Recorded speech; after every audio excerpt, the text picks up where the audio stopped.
Edu smart spark में आपका स्वागत है।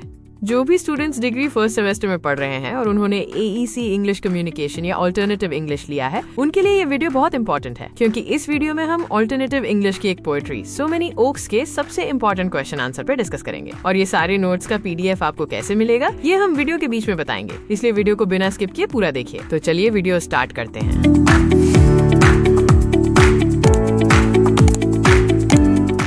चलिए शुरू करते हैं हमारे पहले प्रश्न से। Very short answer type question. Question 1, what is the title of the poem by Sujata Bhatt? इस पोएट्री का टाइटल क्या है जिसे सुजाता भट्ट ने लिखा है? इसका आंसर होगा सो मेनी ओक्स। मैं बता देता हूँ कि हम पहले शॉर्ट क्वेश्चन को एक्सप्लेन करेंगे, फिर धीरे धीरे हम लॉन्ग क्वेश्चन आंसर एक्सप्लेन करेंगे।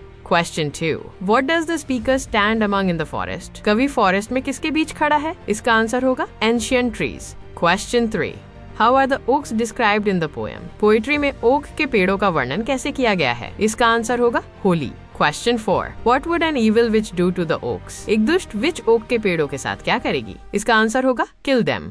Question 5, How are the windows of the house described? House की विंडोज का वर्णन कैसे किया गया है? इसका आंसर होगा bright and clean. Question 6, Who lives in the house with bright windows? Bright Windows वाले हाउस में कौन रहता है? इसका आंसर होगा a woman who lost 5 sons in the war. Question 7, What do birds have that mammals don't? Birds के पास ऐसा क्या होता है जो mammals के पास नहीं होता? इसका आंसर होगा feathers. Question 8, What quality do the speaker's gloves and hat share? कवि के gloves और hat में कौन सी क्वालिटी सेम है? इसका आंसर होगा brown color.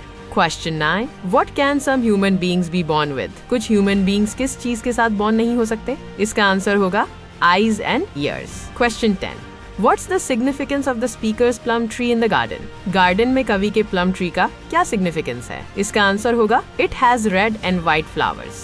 Question 11, How many plum trees does the speaker have? कवि के पास कितने plum trees हैं? इसका आंसर होगा one of each color. Question 12, What color are the speaker's gloves? कवि के ग्लव्स का कलर क्या है? इसका आंसर होगा brown.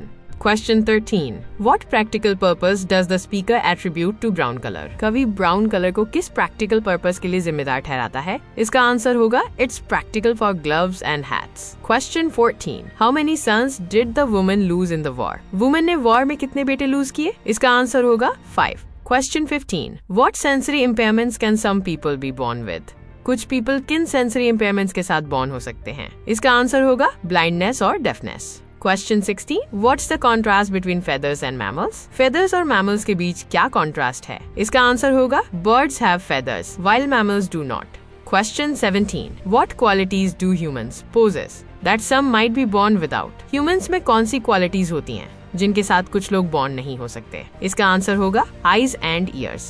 Question 18, How do the flowers of a plum tree vary? एक plum tree के flowers कैसे vary करते हैं? इसका आंसर होगा They can be red or white. Question 19, What kind of trees does the poem mention? Poetry में किस तरह के ट्रीज मेंशन किए गए हैं? इसका आंसर होगा oaks.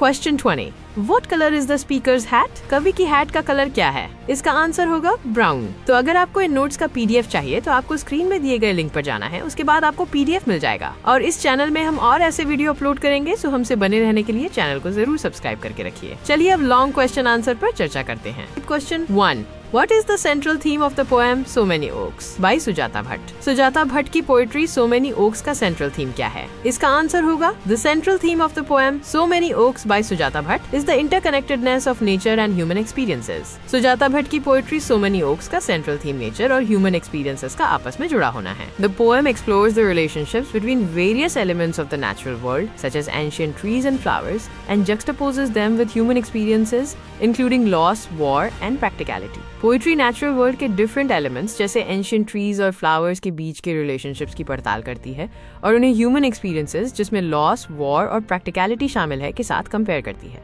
Through these connections, the poem delves into the intricate balance and interdependence of different aspects of life, highlighting both the beauty and the vulnerabilities inherent in the world. In connections के through poetry life के different aspects के intricate balance और interdependence में गहराई से उतरती है, world में मौजूद ब्यूटी और वल्नरेबिलिटीज दोनों को हाईलाइट करती है।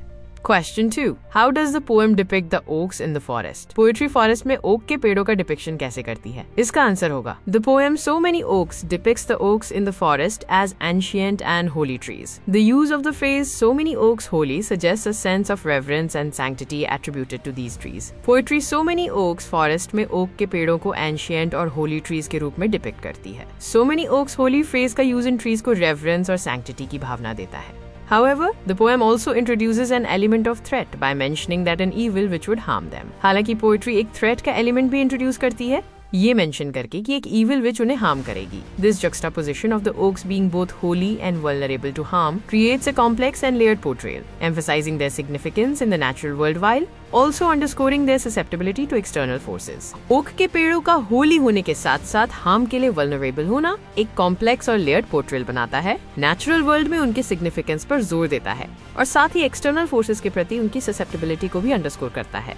तो दोस्तों ये था सो मेनी ओक्स पोएट्री का डिटेल्ड क्वेश्चन आंसर। मुझे उम्मीद है कि ये वीडियो आपके लिए बहुत यूजफुल रहा होगा। अगर आपको कोई डाउट है या आप किसी और टॉपिक पर वीडियो चाहते हैं तो कृपया नीचे कमेंट करें, मैं आपके कमेंट का जवाब जरूर दूंगा। और हाँ, हमारे पास इस पोएट्री के 10 और लॉन्ग क्वेश्चंस हैं। अगर आपको उनका भी आंसर्स चाहिए तो कम से कम 10 स्टूडेंट्स कमेंट करके बताएं, हम आपको पूरा क्वेश्चन आंसर प्रोवाइड कर देंगे। इस वीडियो को लाइक करना ना भूलें और एडू स्मार्ट स्पार्क को सब्सक्राइब करें ताकि आप ऐसे और भी एजुकेशनल वीडियो देख सकें।